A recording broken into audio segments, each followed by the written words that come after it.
মুক্তিযুদ্ধের বিরুদ্ধে এত ক্ষোভ কেন? মুক্তিযোদ্ধাদের নাতিপুতিরাও পাবে না, তাহলে কি রাজাকারের নাতিপুতিরা পাবে? কোটা নিয়ে আদালত থেকে সিদ্ধান্ত আসতে হবে, সরকারের কিছুই করার নেই বললেন প্রধানমন্ত্রী। বিশৃঙ্খলা হলে ব্যবস্থা।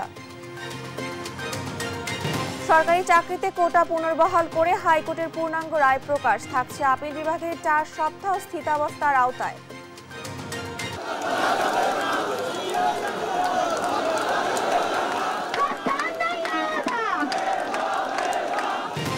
কোটা সংস্কারের দাবিতে রাষ্ট্রপতিকে শিক্ষার্থীদের স্মারকলিপি, অবিলম্বে সংসদ অধিবেশনে ডেকে আইন পাশের অনুরোধ। শিক্ষার্থীরা না বুঝেই কোটা নিয়ে আন্দোলন করছে, মন্তব্য স্বরাষ্ট্রমন্ত্রীর। মেধাভিত্তিক দেশ গড়তে কোটা সংস্কার জরুরি বললেন খসরু। এবং পেনসিলভেনিয়ায় নির্বাচনী প্রচারণায় গুলিবিদ্ধ ট্রাম্প, হত্যার উদ্দেশ্যে হামলা বলছে FBI। বাইডেনকে দুষছেন রিপাবলিকানরা। আমন্ত্রণ সংবাদ রাতে দেখছেন একেএস টিম টিভার সংবাদ শিরোনাম, সঙ্গে আছি আমি ডানা ইসলাম। এবারে বিস্তারিত।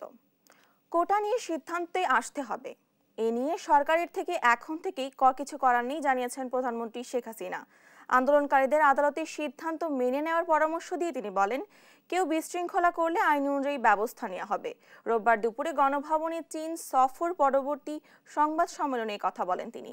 এদিকে যুক্তরাষ্ট্রের সাবেক প্রেসিডেন্ট ডোনাল্ড ট্রাম্পের উপর হামলার নিন্দা জানান প্রধানমন্ত্রী শেখ হাসিনা। বিস্তারিত শামীম আক্তারের রিপোর্টে। চীন সফর পরবর্তী সংবাদ সম্মেলনে রোববার গণভবনে সাংবাদিকদের সাথে মত বিনিময় করেন প্রধানমন্ত্রী শেখ হাসিনা। এ সময় সাংবাদিকদের নানা প্রশ্নের জবাব দেন সরকার প্রধান। কোটা বিরোধী আন্দোলনকারীদের আদালতের সিদ্ধান্ত মেনে নেওয়ার পরামর্শ দিয়ে এক প্রশ্নের জবাবে শেখ হাসিনা বলেন, ধ্বংসাত্মক কর্মসূচি করলে আইন নিজের গতিতেই চলবে।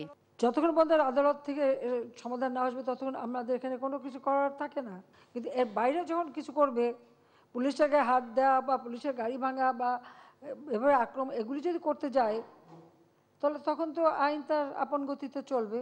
মুক্তিযুদ্ধের বিরুদ্ধে এত ক্ষোভ কেন? মুক্তিযোদ্ধাদের নাতিপুতিরাও পাবে না, তাহলে কি রাজাকারের নাতিপুতিরা পাবে? সেটা আমার প্রশ্ন, দেশবাসীর কাছে প্রশ্ন।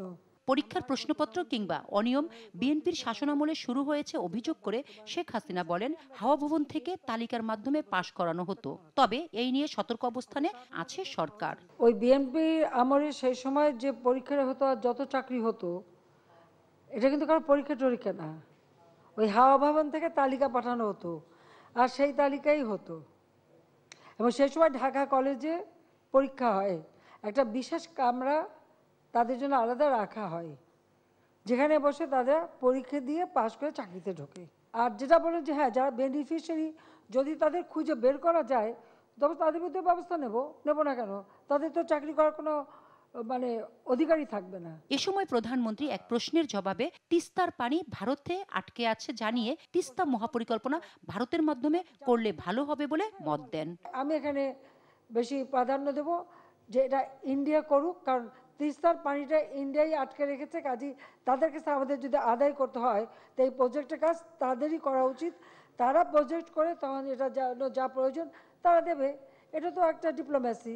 প্রধানমন্ত্রী বলেন, দুর্নীতির বিরুদ্ধে সরকার কঠোর হয়েছে বলেই দুর্নীতিবাজরা ধরা পড়ছে। আমিও সেটা বিশ্বাস করি যে এর বেনিফিশিয়ারি যারা তাদেরকে ধরা উচিত। শামীমা আক্তার, দেশ টিভি, ঢাকা। কোটা বাতিল করে সরকারের 2018 সালে পরিপত্র বাতিল করে দেওয়া রায়ের পূর্ণাঙ্গ কপি প্রকাশ করেছেন হাইকোর্ট। ফলে সরকারি চাকরিতে মুক্তিযোদ্ধা সহ সব কোটা পুনর্বহাল করেন উচ্চ আদালত। এর ফলে রায়ের বিরুদ্ধে রাষ্ট্রপক্ষের করা আপিল শুনানিতে আর বাধা নেই। এদিকে হাইকোর্টের এই রায় আপিল বিভাগের দেয়া স্থিতাবস্থার আওতায় থাকবে। আরো জানাচ্ছেন সাবরিনা মজুমদার।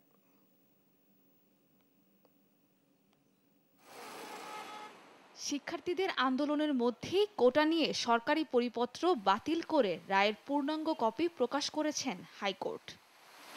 রোববার বিচারপতি KM কামরুল কাদের ও বিচারপতি খিজির হায়াতের হাইকোর্ট বেঞ্চ 27 পৃষ্ঠার পূর্ণাঙ্গ রায় প্রকাশ করেন। 11 জুলাই আদালত থেকে কোটা পুনর্বহাল করে আংশিক রায় প্রকাশের পর আজ পূর্ণাঙ্গ রায় প্রকাশ করল দেশের সর্বোচ্চ আদালত। এখন যে অবস্থায় আছে সেই অবস্থায় তো থাকবে, কোটা প্রথা নাই, যে পরীক্ষাগুলি হচ্ছে আগের প্রথায় হবে। সুতরাং আমার মনে হয় না এখানে এত হাড়ি কিছু আছে। এখন স্টুডেন্ট যারা আন্দোলন করতেছে তাদেরকে কর্তৃপক্ষ সহ সবাই বারবার বলা হচ্ছে যে 7 আগস্ট পর্যন্ত অপেক্ষা করার জন্য। যেহেতু বিষয়টা আদালতে চ্যালেঞ্জ করা হয়েছে হাইকোর্ট ডিভিশনে, হাইকোর্ট ডিভিশন একটা রায় দিয়েছে, সব পক্ষেরই দায়িত্ব হচ্ছে এই রায়ের বিরুদ্ধে যেহেতু আপিল হয়েছে, আপিলের রায়টাকে দেখা এবং আপিলের রায়ের ভিত্তিতে সিদ্ধান্ত গ্রহণ করা। রায়ে আদালত বলেন, মুক্তিযোদ্ধা কোটার বিষয়ে 2012 সালের হাইকোর্টের একটি রায় ও 2013 সালে লিভ টু আপিলের প্রেক্ষিতে আপিল বিভাগের একটি রায়ে সরকারি চাকরিতে মুক্তিযোদ্ধা কোটা বজায় রাখার কঠোর নির্দেশনা আছে এবং 30% কোটা পূরণ না হলে মেধা তালিকা অনুযায়ী নিয়োগ দেয়া হবে। তাই কোটা বাতিল করে 2018 সালে জারি করা প্রজ্ঞাপন অবৈধ এবং আদালত অবমাননার শামিল।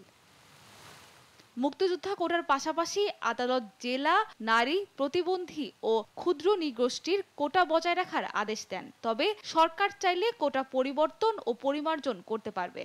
হাইকোর্টের এ রায় আপিল বিভাগ থেকে দেয়া স্থিতাবস্থার আওতায় থাকবে। সাবিনা মজুমদার, দেশ টিভি, ঢাকা।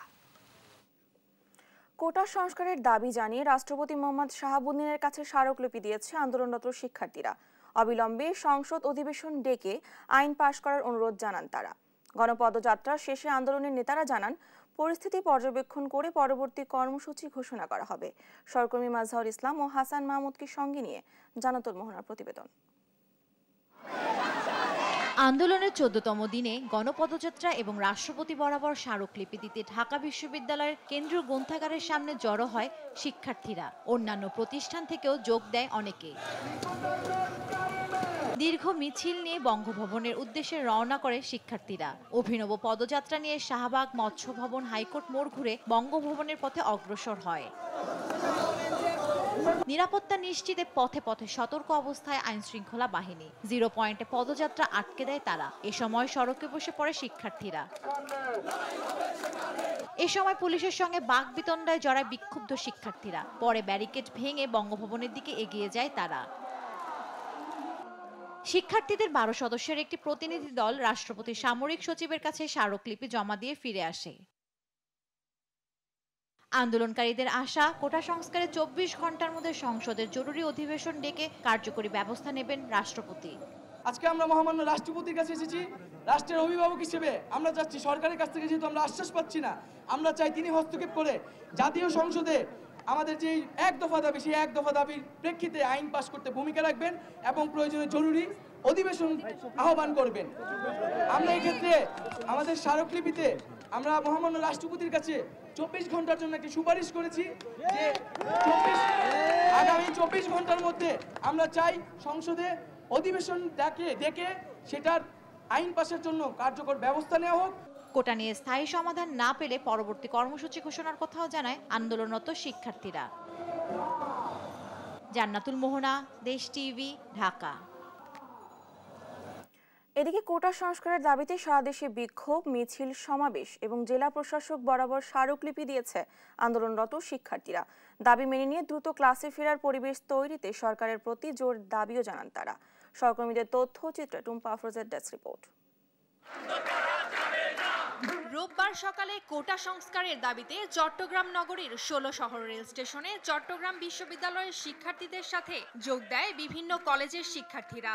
এরপর জেলা প্রশাসকের কার্যালয় অভিমুখে বিভিন্ন কোটা বিরোধী স্লোগান দিয়ে পদযাত্রা শেষে জেলা প্রশাসকের হাতে স্মারকলিপি তুলে দেন তারা। আমাদের যে দাবিটি সুস্পষ্টভাবে নির্বাহী বিভাগের কাছে এবং পুরো জাতির সামনে বারবার উপস্থাপন করেছে। আমাদের এই আন্দোলনটা ততদিন পর্যন্ত চলবে যতদিন পর্যন্ত না আমাদের আন্দোলনটা সফল হচ্ছে। কোটা সংস্কার ও শিক্ষার্থী হামলার প্রতিবাদে কুমিল্লা জেলা প্রশাসন কার্যালয়ে স্মারকলিপি দেন কুমিল্লা বিশ্ববিদ্যালয় সহ অন্যান্য কলেজ শিক্ষার্থীরা।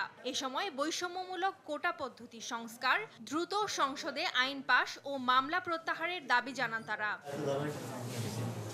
24 ঘন্টার মধ্যে মামলা প্রত্যাহারের দাবি জানিয়েছে বরিশালের কোটা সংস্কার আন্দোলনকারীরা। সকালে গণপদযাত্রার অংশ হিসেবে বিভিন্ন শিক্ষা প্রতিষ্ঠানের শিক্ষার্থীরা ডিসি কার্যালয়ে আসা শুরু করে। এ সময় সব ধরনের সরকারি চাকরিতে বিদ্যমান বৈষম্যমূলক কোটা পদ্ধতি সংস্কারের দাবি জানান তারা।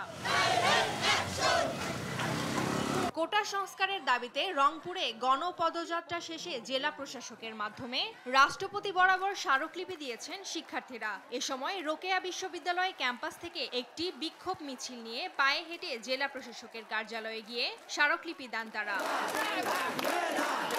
এদিন বৈষম্য বিরোধী ছাত্র আন্দোলনের ব্যানারে জাহাঙ্গীরনগর বিশ্ববিদ্যালয়ের শিক্ষার্থীরাও বিক্ষোভ মিছিল ও সংহতি সমাবেশ করেছে। এ সময় শিক্ষার্থীদের উপর হামলা মামলার প্রতিবাদ জানিয়ে কোটা সংস্কারের দাবি তুলে ধরেন তারা। আমরা এই আন্দোলনের সুষ্ঠু একটা বিচার না পাওয়া পর্যন্ত আমরা এই আন্দোলন চালিয়ে যাব। বিশ্ববিদ্যালয়ের শিক্ষকদের একটা বড় অংশ আমাদেরকে সংহতি জানিয়েছেন বিবৃতির মাধ্যমে, আর ইতিমধ্যে আজকে সশরীরে মাঠে এসে বিশ্ববিদ্যালয়ের শিক্ষকগণ আমাদেরকে সংহতি জানাচ্ছে। ময়মনসিংহে কোটা সংস্কারের দাবিতে পদযাত্রা শেষে জেলা প্রশাসকের মাধ্যমে রাষ্ট্রপতি বরাবর স্মারকলিপি দিয়েছে আন্দোলনকারী শিক্ষার্থীরা। আমরা দেখেছি যে 56% যে কোটা, সেই কোটা আসলে একটা অযৌক্তিক কোটা। মুক্তিযোদ্ধাদের তৃতীয় প্রজন্ম পর্যন্ত যে কোটা দিয়েছে সেটা আসলে সম্পূর্ণ অযৌক্তিক। সারা বাংলাদেশে আজকে কৃষি মাধ্যমে মহামান্য রাষ্ট্রপতি বরাবর আমাদের যে কোটা সংস্কারের যে যৌক্তিক দাবি, সেই যৌক্তিক দাবি নিয়ে সারা বাংলাদেশই আজকে আমাদের এই কর্মসূচি পালন করছে। দাবি আদায় না হওয়া পর্যন্ত আন্দোলন চালিয়ে যাওয়ার ঘোষণা দেন আন্দোলনরত শিক্ষার্থীরা। টুম্পা আফরোজ, নিউজ ডেস্ক, দেশ টিভি।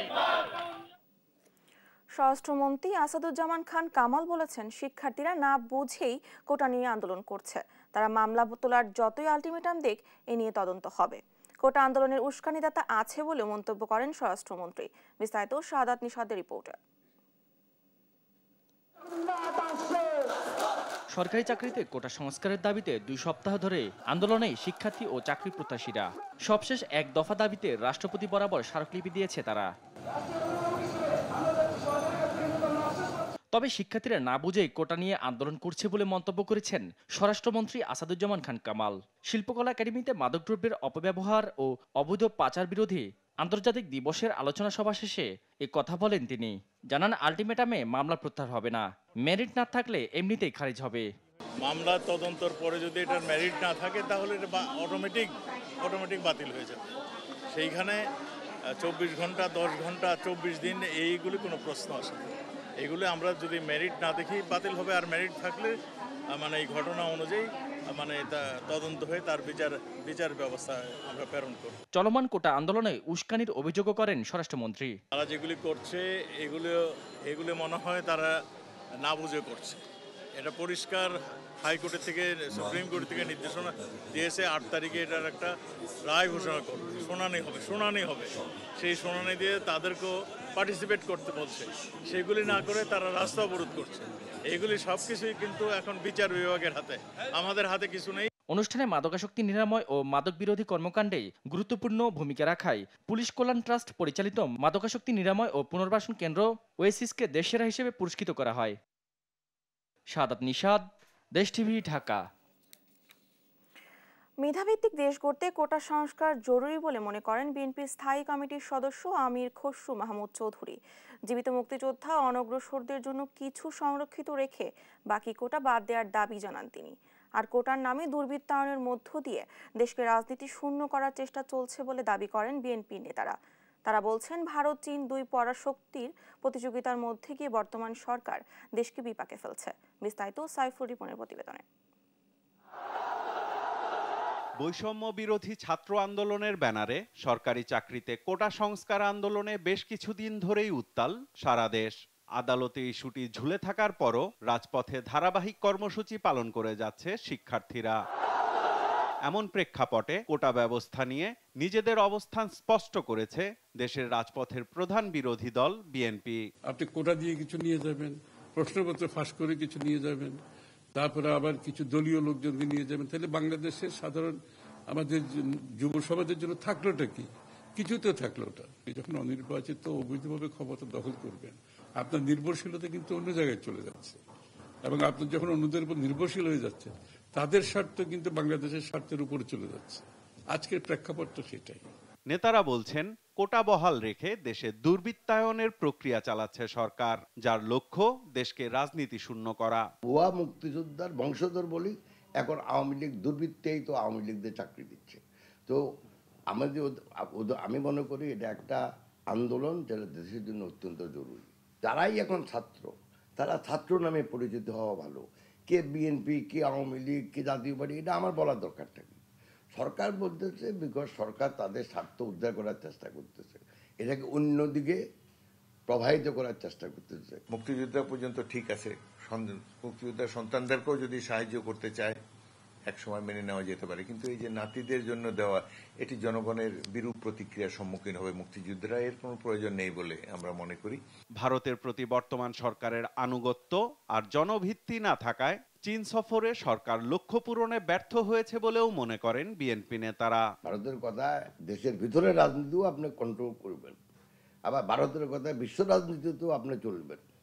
আর খালি মালের দরকার হলে বেজিং চলো, এটা কি চাইনিজরা বুঝে না? পরাশক্তির মধ্যে একটি শক্তিকে সহায়তা করতে গিয়ে বাংলাদেশের জন্য বিপদ ডেকে নিয়ে আসছে বর্তমান সরকার। এতে জড়ানোর একেবারেই অবিবেচনাপ্রসূত।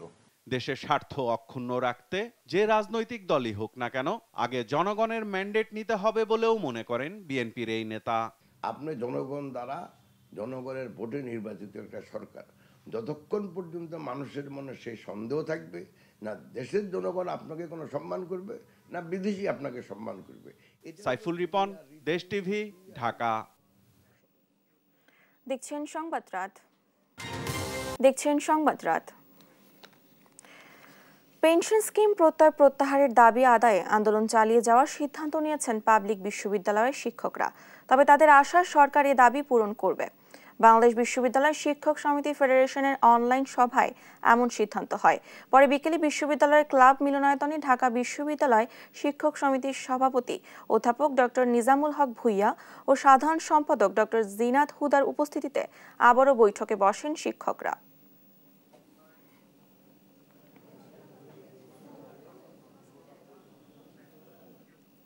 জাতীয় পার্টিকে বিকল্প শক্তির সামনে আসতে হবে বলে মন্তব্য করেন দলের চেয়ারম্যান জিএম কাদের। এ সময় কোটা প্রসঙ্গে বলেন, কোটা শুধু অনগ্রসরদের জন্য থাকা উচিত। জাতীয় পার্টির প্রতিষ্ঠাতা হুসাইন মোহাম্মদ এরশাদের ৫ম মৃত্যুবার্ষিকী উপলক্ষে রাজধানী ইঞ্জিনিয়ার্স ইনস্টিটিউট অডিটোরিয়ামে আয়োজিত এক স্মরণ সভায় কথা বলেন তিনি। সভায় হুসাইন মোহাম্মদ এরশাদের রাজনৈতিক জীবন ও দেশে তার অবদানের কথা তুলে ধরেন আলোচকরা।